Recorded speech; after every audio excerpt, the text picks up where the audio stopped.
Olá, concurseiro do Banco do Brasil. A gente vai para a nossa aula número 2 de conhecimentos bancários, né? Você sabe que a prova de conhecimentos bancários não é a prova mais difícil que tem, não. As provas mais difíceis vão ser informática, matemática e matemática financeira. A prova de conhecimentos bancários é uma sequência de conceitos que nós vamos compreender. Né? Por exemplo, a gente vai falar na matemática, né, nos conhecimentos bancários, a gente vai falar dos depósitos compulsórios, né? Porque tu vê bem, não faz sentido, né? Ficaria uma bolha, até quem puder no YouTube, para a gente conversar um pouco mais depois, a bolha das tulipas, eu vou pegar numa próxima aula e colocar aqui o link. A primeira grande bolha que houve na humanidade, se não me engano, foi em Amsterdã, a bolha das tulipas, onde as tulipas, que são flores, passaram a valer mais do que ouro.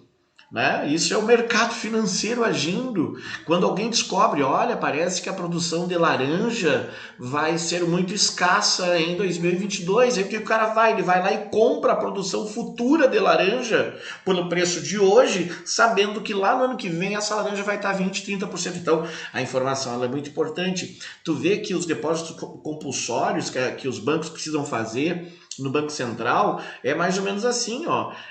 Se eu deposito 100 mil no banco, né, um dinheiro meu, o banco empresta esse 100 mil para outra pessoa, essa pessoa coloca os 100 mil no banco, esse outro banco que recebeu os 100 mil que ele emprestou para outra pessoa, coloca no banco, e esse banco empresta de novo para outro, são os mesmos 100 mil reais sendo emprestados diversas vezes. Então, vejam, o sistema financeiro ele precisa se apropriar de um pedaço desse dinheiro para que tudo não vire uma balbúrdia.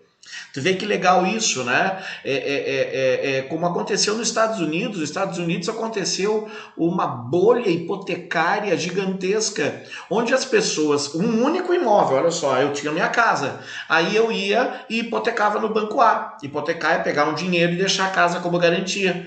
Depois eu hipotecava a mesma casa no banco B, porque o sistema ele acabou se permitindo isso. Aí a mesma pessoa, com a mesma casa, hipotecava no banco C. Então isso quer dizer que todos os bancos tinham esses ativos, que eram esses empréstimos que eles fizeram, mas esse ativo não podia ser, por exemplo, se a minha casa valia 100 mil, eu coloquei 300 mil como garantia hipotecária e a minha casa só valia 100 mil, mas cada banco contabilizou como 100 mil, então o mercado compreendia que ele estava bem, mas na verdade não estava, porque a casa ela só poderia ser garantia para um empréstimo, como é no Brasil hoje. E aí aconteceu uma bolha econômica nos Estados Unidos que quebrou o mundo, né? Em cascata, o mundo sofreu muito com essa crise da bolha hipotecária dos Estados Unidos. Para entender melhor, eu te digo, vai no YouTube e coloca ali, ó, bolha das tulipas, né? Bolha das tulipas, bolha econômica das tulipas, você vai encontrar. Mas assim mesmo eu prometo na próxima aula colocar o link aqui para vocês. Hoje nós vamos para o nosso segundo tópico, né? Deixa eu pegar aqui o meu marca-texto, né? Pegar o meu marca-texto, eu sempre começo por ele. Marca-texto. E vamos para conhecimentos bancários, a nossa aula número 2, o mercado financeiro, que nós já estudamos, órgãos normativos, né? Executores, supervisores, os operadores, só que agora a gente vai nos seus desdobramentos. Tu vê, a gente vai para uma outra pegada desse mesmo mercado, desse sistema financeiro agora no mercado. Eu quero que tu entenda mercado como mercado mesmo, um supermercado. No supermercado tu tem diversos setores, cada um cuida de uma coisa. Tu tem o açougue, tu tem a padaria, né? Lá tem os laticínios. O mercado financeiro é isso, ele é composto por 4 segmentos em específico. 4 segmentos que tu tem que lembrar, são 3 Cs e um M somente, olha só. São segmentos muito específicos, é o mercado cambial, o mercado de crédito, o de capitais, olha só, 3 Cs e um M, que é o monetário. Então, olha só, e aqui eu coloco um texto explicativo, com o objetivo de facilitar o processo de compra do consumidor, da mesma maneira que você vai na feira, no supermercado, o mercado financeiro ele também precisou se dividir. E agora nós vamos entender cada um deles, em específico. Vamos começar com o mercado cambial. E vocês vão ver que logo depois a gente vai ter tópicos dentro dos conhecimentos bancários que nós vamos rever isso aqui. Entendeu? Por exemplo, a gente vai ver, vamos conversando. Mercado cambial é onde se negocia a troca de moedas estrangeiras, óbvio, é câmbio, né? Para quem mora na fronteira, eu moro na fronteira, câmbio é isso, né? Envolve parte da importação, exportação, aqueles que necessitam de moeda estrangeira, assim como os que precisam trocar moeda de fora por real. As operações são feitas por intermediação de instituições financeiras autorizadas, bancárias ou não bancárias. Tá? O mercado cambial pode ser feito em banco ou pode ser uma instituição que não seja banco. E este mercado é, olha só, botei até em negrito, administrado, fiscalizado e controlado pelo Banco Central do Brasil. Esse é o mercado cambial, que através de suas políticas cambiais para controlar. Eu quero que tu entenda o seguinte, tá? Quando eu falo em mercado cambial, eu estou falando no câmbio, no valor do real, nesse valor da nossa moeda em relação a outras moedas. Quem faz isso é o Banco Central. Quem faz isso é Vejam que quando nós temos essa situação em específica, quando eu vou definir quanto vale o dinheiro. E muitas vezes, o governo ele precisa ir no mercado para regular. Porque a gente sabe que quando tem crise ou o mercado ele fica inseguro, o mercado internacional ele corre para o dólar. Porque ele sabe que mal ou bem o governo americano segura o dólar, ele vai de um jeito ou de outro, com um déficit que for. Os Estados Unidos também tem um déficit gigantesco, né? Não pensa que déficit é gastar mais do que consegue produzir de receita é uma exclusividade brasileira. Não, o déficit americano é maior que o déficit brasileiro. Mas tu sabe que o governo americano ele segura. Então, quando a pessoa está insegura em relação ao mercado, o que ela vai? Como aconteceu na pandemia, ela vai e compra tudo de dólar. E aí o dólar sobe. Aí quando o dólar sobe, acontece uma série de situações em relação ao nosso mercado interno, que a gente vai entender depois. O dólar alto, ele facilita a exportação. Porque como o dólar alto, ele valendo bastante, ele compra os nossos produtos a real, principalmente as commodities, né? Lembra o que é commodity? Commodity é arroz, é trigo, é soja, é tudo aquilo que tem um valor fixo, né? É diferente do celular. Celular não é uma commodity, porque tu tem da Apple, que é mais caro, tu tem da Samsung, tu tem os chineses lá que são baratos. Commodity é o seguinte, a saca de trigo vale $35, então vale $35 de qualquer saca de trigo. Então, principalmente nas commodities, o cara vem lá e vê o preço da commodity, do trigo brasileiro é tanto. Como o dólar dele está valendo bastante, tu consegue exportar, porque o teu produto ficou mais barato.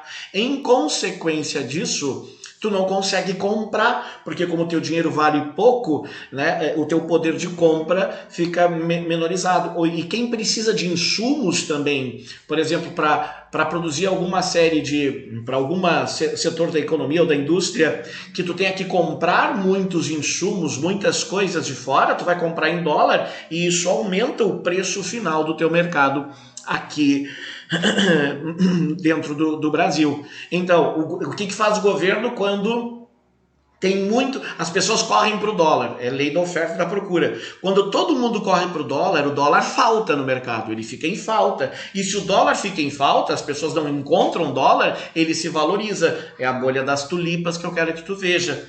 Só que daí o que faz o governo brasileiro? Ele pega as suas reservas cambiais, ele pega tudo que ele tem de dólar e ele começa a vender.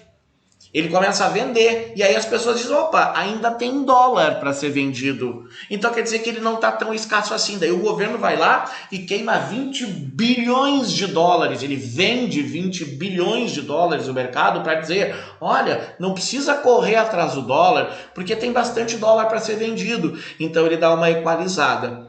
Raramente funciona, mas pelo menos ele consegue estancar a subida do dólar. Veja que o dólar já teve a quase R$6, agora há poucos dias teve abaixo de 5, agora está 5,14.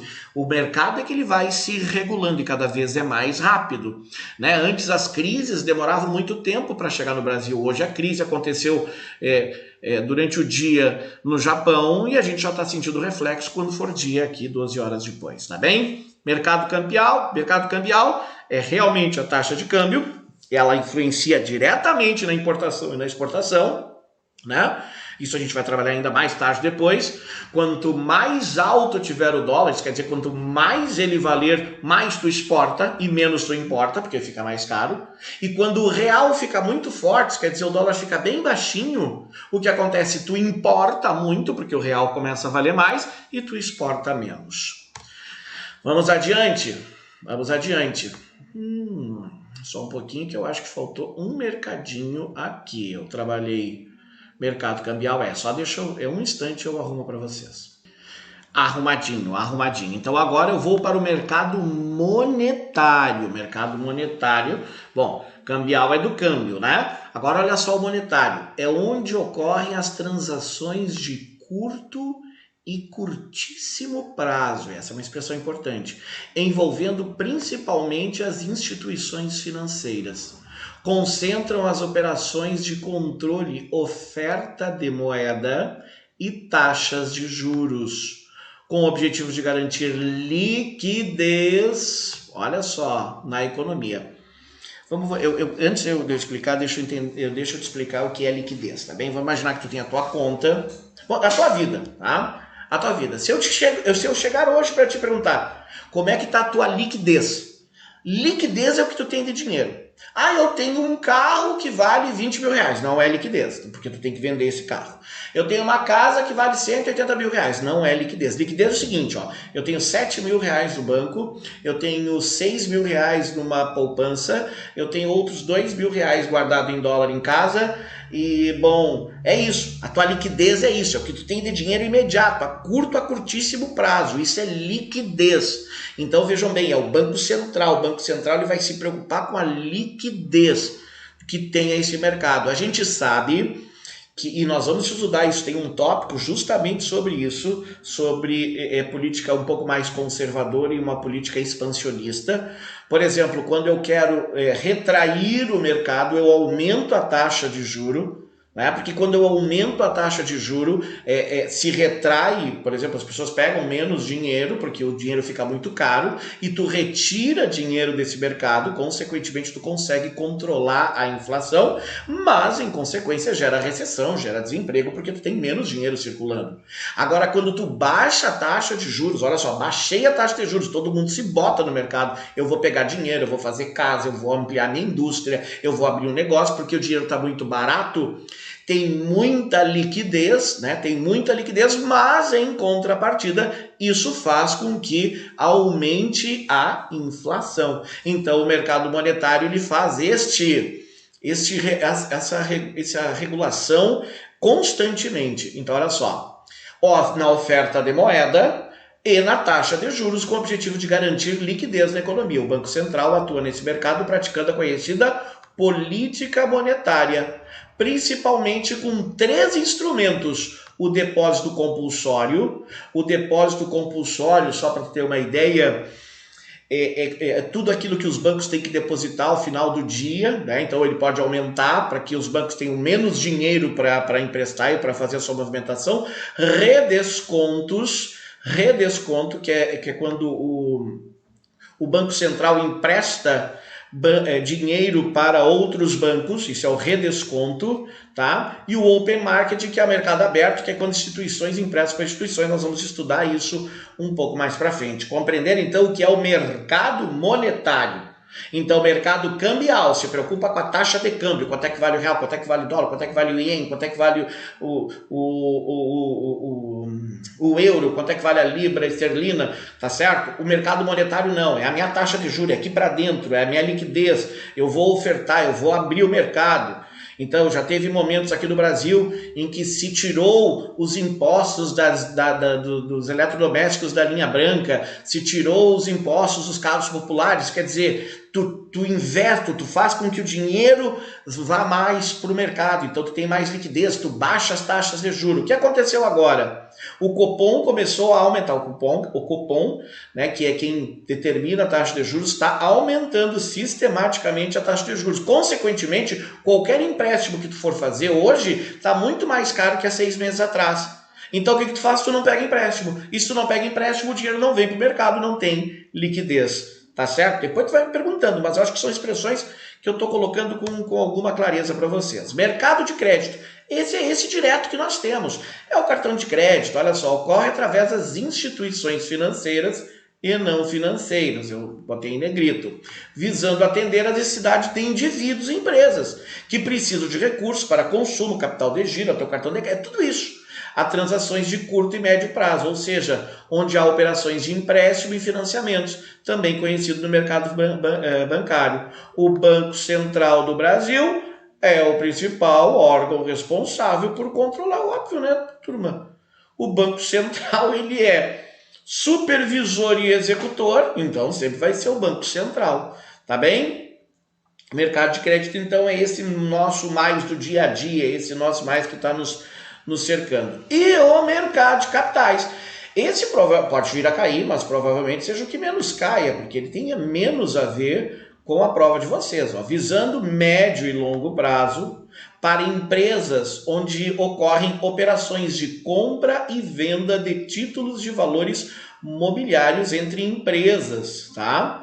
Então é o seguinte, ó, mobiliários não é de imóveis nem de imóveis, né? Mobiliários é o seguinte, ó, a empresa vai lá e faz uma debênture, depois a gente vai falar sobre todas elas, são títulos. Uma debênture é o seguinte, depois eu explico melhor o que é uma debênture.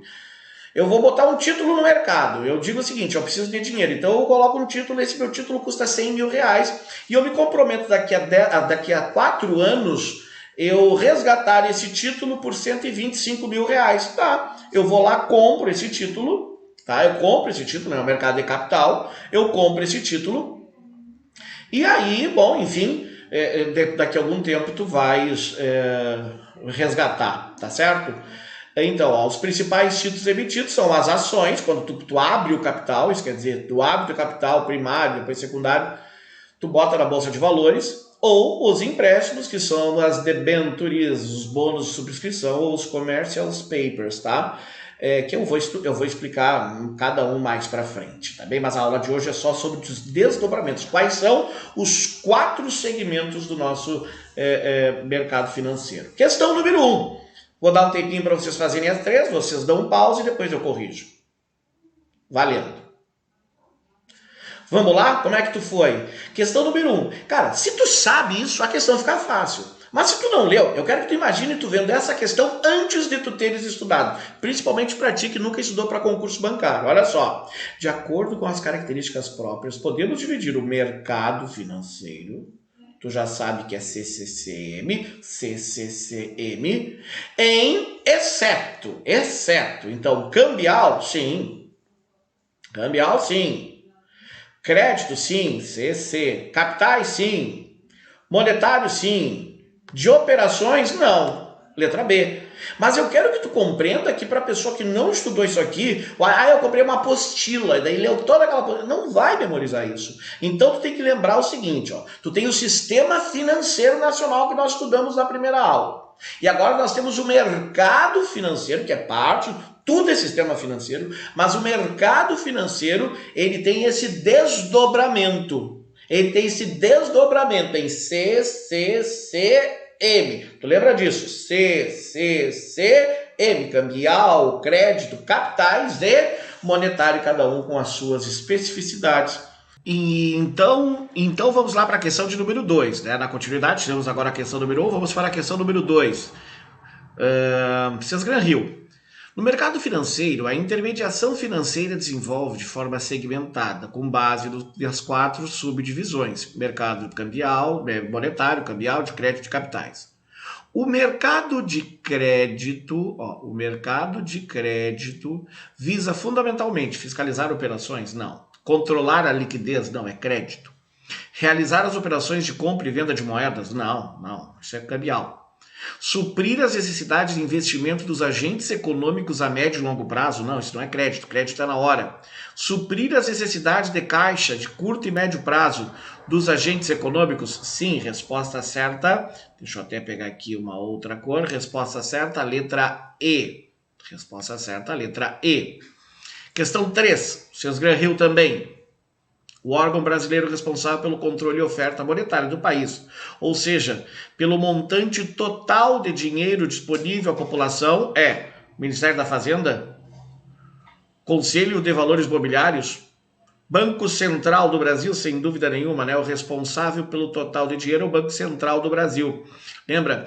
Quem autoriza a emissão de papel moeda é o Conselho Monetário. Quem manda, né?